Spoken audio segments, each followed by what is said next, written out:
سلام به همراهان کانال فالکده نگار. عزیزای دلم، امیدوارم که حال دلتون عالی باشه.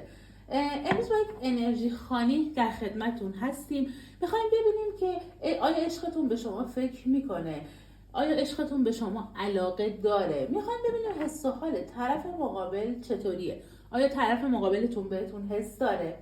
قبل از هر کاری لطفاً کانال ما رو حمایت کنید، سابسکرایب کنید، لایک کنید تا انرژیتون با من همسو بشه، تا این فال برای شما تحقق پیدا کنه.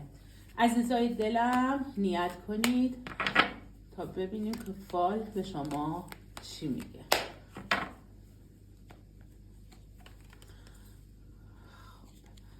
بسم الله الرحمن الرحیم.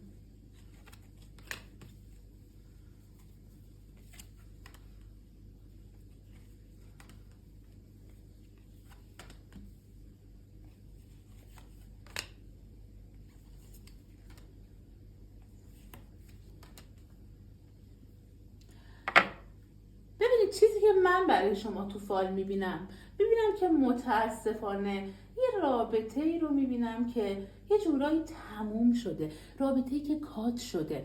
ببینید هم شما هم طرف مقابل رو خیلی حالت استیصال و درماندگی میبینم، به شدت ناراحت میبینم.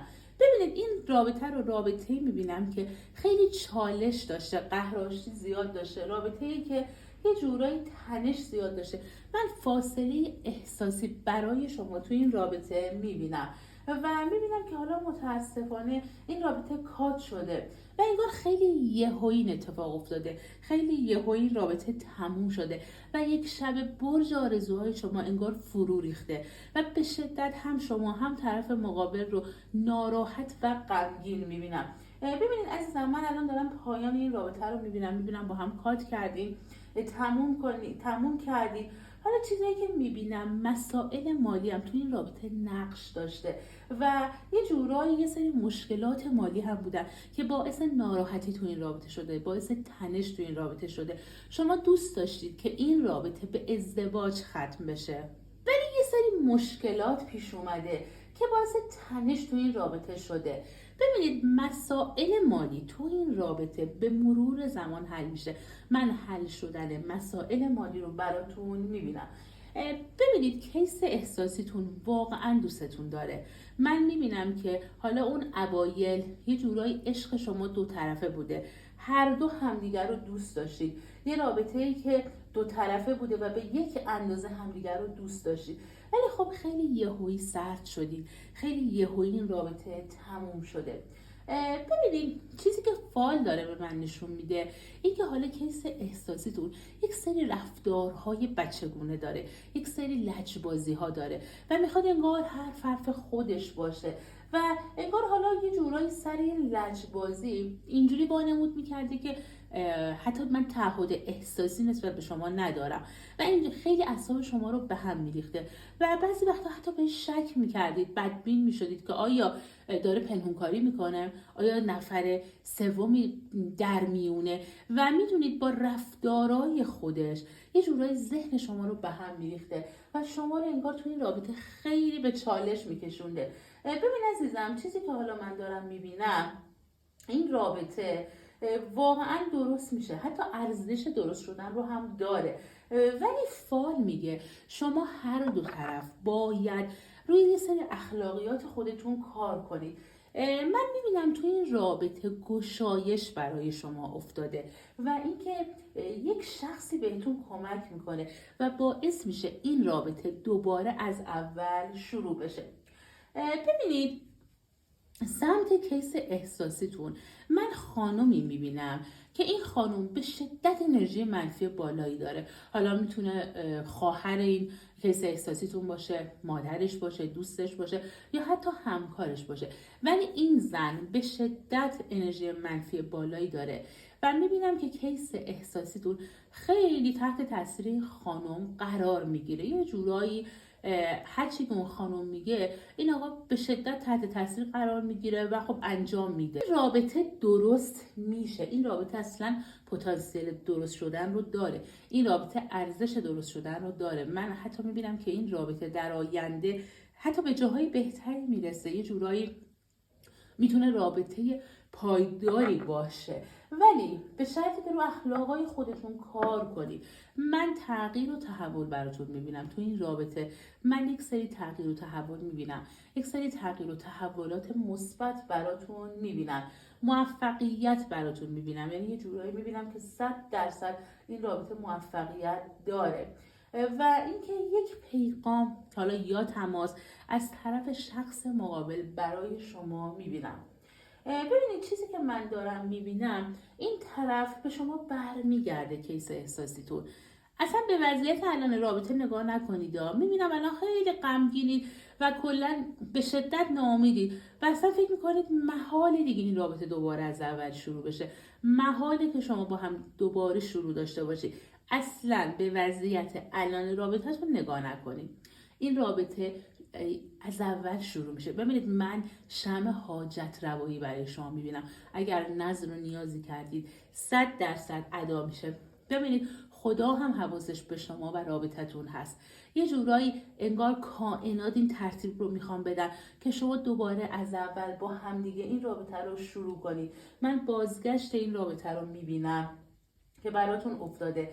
تا 6 زمان آینده میبینم که سورپرایز میشید، هدیه دریافت میکنید و خدا هم حواسش به شماست، خدا هم حواسش به رابطه شماست.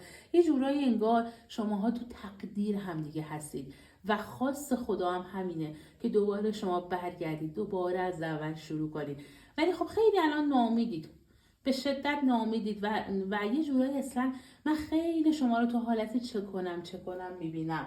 ببینید یه جورایی برگشت تو این رابطه، شروع مجددی این رابطه رو من کار کائنات میبینم و شما حاجت روا میشید. ببینید شخص احساسیتون مجبور شده شما رو ترک کرده، شما رو دوست داشته ولی یه جورایی مجبور به ترک این رابطه شده و اصلا انگار میخواسته برای همیشه این رابطه رو تموم کنه ولی اینجوری نمیشه. من میبینم که حالا اون چیزی که شما میخواین اتفاق میفته. یه سری مسائل یه جورایی بوده که کیس احساسیتون نمیتونسته اونجوری که شما میخواین انجام بده براتون و یه جورایی درگیر گذشته است. درگیر اینه که نمیتونسته یه سری خواسته های شما رو اونجوری که شما میخواین براتون برآورده کنه. ببینید خیلی ذهنش درگیر این مسئله است، خیلی به یه جورایی به گذشته که فکر میکنه، بیشتر به مسائلی فکر میکنه که نتونسته انجام بده، به نیازهای شما فکر میکنه که نتونسته برآورده کنه و سر همین قضیه میبینم که خیلی ذهنش میریزه به هم، خیلی درگیر میشه، خیلی ایشون رو ناراحت میبینم. ببین خیلی براش استرس میبینم، تنش میبینم، میبینم که اصلا شبا خوب نمیخوابه، خواب ناآرومی داره. یه جورایی شبا حتی میتونم بگم که بعضی از شبا خواب شما رو میبینه، دلتنگ شماست، به شما فکر میکنه. ببینید کل روز به شما فکر میکنه، اصلا نتونسته شما رو فراموش کنه و هر جور که مقایسه میکنه میبینه هیچ کس اندازه شما نمیتونسته دوستش داشته باشه، هیچ کس به اندازه شما نمیتونسته بهش محبت کنه. چیزی که من میبینم شما صد خودت رو تو این رابطه گذاشتی و هر کاری که از دستت برمی اومده، حالا چه احساسی چه روحی، هر جوری برای ایشون انجام دادی و وقتی که با شما تو رابطه بوده به هیچ عنوان احساس خلل نمی کرده. ولی خب این روزها به شدت احساس تنهایی میکنه، احساس خلل میکنه و حسرت گذشته رو میخوره. حسرت این که چقدر راحت شما رو از دست داد، چقدر راحت باخت. و ببینید وقتی مقایسه میکنه میبینه هیچ کس نمیتونه جای شما رو براش بگیره. ببینید مدام به شما فکر میکنه ولی یه سری مشکلاتیشون داره، یه سری مشکلات خانوادگی داره، یه سری مشکلات داره که مالیه، یه سری مشکلات که مال خودشه و شخصیه و کمر زیر بار این مشکلات داره خم میشه. ببینید دوست داره کلا به یه ثباتی برسه تو زندگیش، دوست داره که حالا وقتی به سمت شما میاد ببینید دیگه اون آدم ضعیف نباشه. الان داره رو خودش کار میکنه، رو ضعفاش کار میکنه، رو اخلاقش کار میکنه، میدونه شما خیلی دوستش داری. ببینید کلا دوست داره با یه نسخه قوی تر از خودش بیاد. نمیخواد دوباره همون رابطه همون جوری تکرار بشه، با همون سختی ها، با همون ضعف ها و با همون چالش ها. اینو دیگه نمیخواد. این آدم میخواد رو خودش کار کنه، خیلی قوی تر از قبل برگرده و چیزی کم نذاره تو این رابطه. نمیخواد این رابطه، ضعفای این رابطه هی واسه شما تکرار بشه. ببینید یه جورایی میخواد تو بهترین نسخه خودش برگرده، صد خودش رو دیگه تو این رابطه بذاره. ببین قدرتو دونسته. وقتی شما رو از دست داد، اولش متوجه نمیشد که کیو از دست داده. ببینید یه جورایی به قول معروف داغ بود، ولی بعد از یه مدت فهمید ای بابا کیو از دست دادم. ببینید من اطراف کیس احساسیتون آدم هایی میبینم که به شدت ریاکارن، سودجوان و انگار نقاب زدن به چهرهشون، دروان و به فکر منفعت خودشون هستن. و این آدم متوجه شده که هیچ آدمی نمیتونه اون آرامشی که شما بهش میدادین رو بهش بده. نمیدونه واقعا چه تصمیمی بگیره، بلا تکلیف، دو دله، خیلی افکار منفی داره، بیخوابی داره، استرس داره، ولی خدا رو شکر برمیگرده. 100% من برگشت میبینم این رابطه تموم نشده، برمیگرده و از شما میخواد یک فرصت دوباره برای یک شروع دوباره بهش بدید و یک شروع عالی تر از قبل داریم. امیدوارم که بهترین ها براتون اتفاق بیفته.